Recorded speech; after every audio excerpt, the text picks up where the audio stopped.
Wa qala, dan berkata siapa al-Imam Ahmad, Imam Ahmad, hadatsana Husaim akhbarna Humaid an Anasin, qala berkata siapa Anas, qala berkata siapa Umar radhiyallahu anhu, wa faqatu, mencocoki aku, Rabbi, pada Tuhanku, pada Allah azza yang maha mulia siapa Allah, wa jalla dan maha agung siapa Allah, fi thalathin, di dalam 3 perkara. Umar berkata, aku mencocoki pada Allah pada 3 perkara. Jadi ada 3 angen-angennya Umar bin Khattab yang dikabulkan oleh Allah dengan cara Allah menurunkan ayat Al-Quran. Awalnya Umar bin Khattab punya angen-angen, punya usul, lalu kemudian dikabulkan oleh Allah dengan Allah menurunkan ayat Al-Quran. Qultu, berkata aku, Anas, saya ulangi, Qultu, berkata aku, Umar bin Khattab, ini yang pertama, ya Rasulullah, wahai Rasulullah, lawit takhota, hendaklah menjadikan engkau, lawit takhota, hendaklah menjadikan engkau, min maqami Ibrahim, dari tempat berdirinya Nabi Ibrahim, dari tempat berdirinya Nabi Ibrahim, musallan, pada tempat sholat. Yang pertama, aku pernah matur kepada Nabi, wahai Nabi, hendaklah engkau menjadikan batu tempat berdirinya Nabi Ibrahim ini pada tempat sholat. Ini usulannya Umar bin Khattab kepada Nabi. Fanazalat, maka turun opo ayat, wattakhidhu min maqami Ibrahim musalla, wattakhidhu, dan menjadikanlah kalian, min maqami Ibrahim, dari tempat berdirinya Nabi Ibrahim, musallan, pada tempat sholat. Lalu turun ayat, jadikanlah tempat berdirinya Nabi Ibrahim sebagai tempat sholat. Khusus bagi orang yang tawaf, setelah selesai tawaf 7 putaran di Baitullah, dilanjutkan dengan sholat sunnah 2 rakaat di belakang makam Ibrahim. Ya, rakaat pertama membaca surat Al-Kafirun, rakaat kedua membaca surat Al-Ikhlas. Waqultu, yang kedua, waqultu, dan berkata aku, Umar, ya Rasulullah, wahai Rasulullah,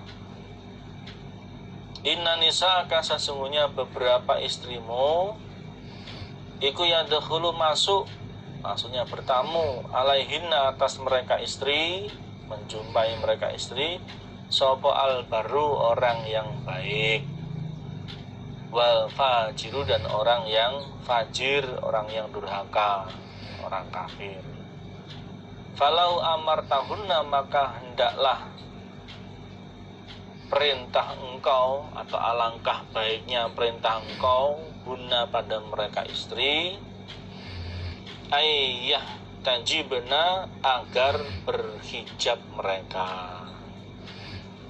Wahai Nabi, sesungguhnya istri-istrimu itu kedatangan tamu, baik orang yang baik maupun orang yang fajir.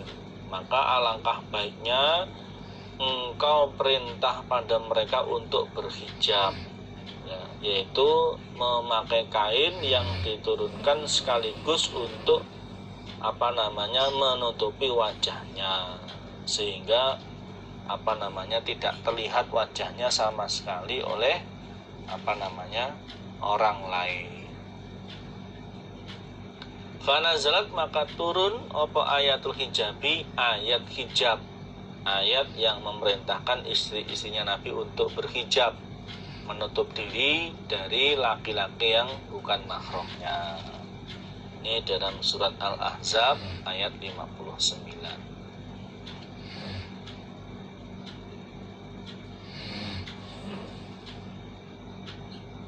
Itu yang kedua. Yang ketiga, wajtama'ah, dan sepakat,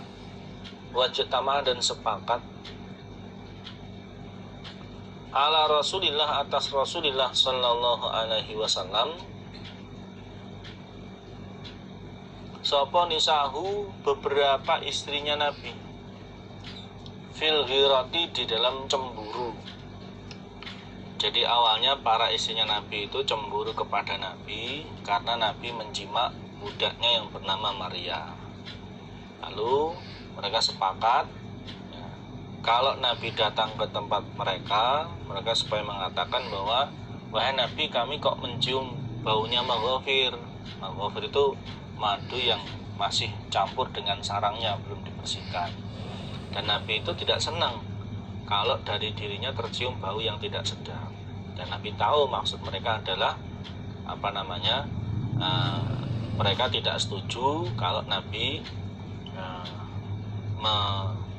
menjima budak Maria. Fakultu, maka berkata aku, Umar bin Khattab, lahuna, kepada mereka istri, asa barangkali atau pasti, siapa Rabbuhu, Tuhannya Nabi Muhammad, Allah, in talaqakunna, jika mencerai siapa Nabi, kunna, pada kalian istri, ayyubtilahu, bahwa memberi ganti siapa Allahu pada Nabi Muhammad, azwajan, pada beberapa istri, khairan, yang lebih baik, min kunna, daripada kalian perempuan. Kalian kok bersekongkol untuk menjatuhkan Nabi. Allah pasti akan memberikan ganti kepada Nabi Muhammad istri yang lebih baik daripada kalian jika Nabi mencerai pada kalian. Kalian nanti kalau sekongkol untuk menjatuhkan Nabi, terus Nabi mencerai kalian, Allah pasti memberi istri yang lebih baik daripada kalian. Panazalan, maka turun opo ayat kadzalika, seperti demikian itu, yaitu dalam surat At-Tahrim ayat 5. Alhamdulillah, jazakumullah khairan. Berikutnya silahkan, karena ini masuk ke waktu istirahat, silahkan untuk istirahat lebih dulu. Mungkin yang haus, mungkin yang mau ke kamar kecil, atau mungkin lapar, silahkan untuk istirahat dulu. Kita lanjutkan nanti setelah selesai istirahat. Alhamdulillah, jazakumullah khairan. Assalamualaikum warahmatullahi wabarakatuh.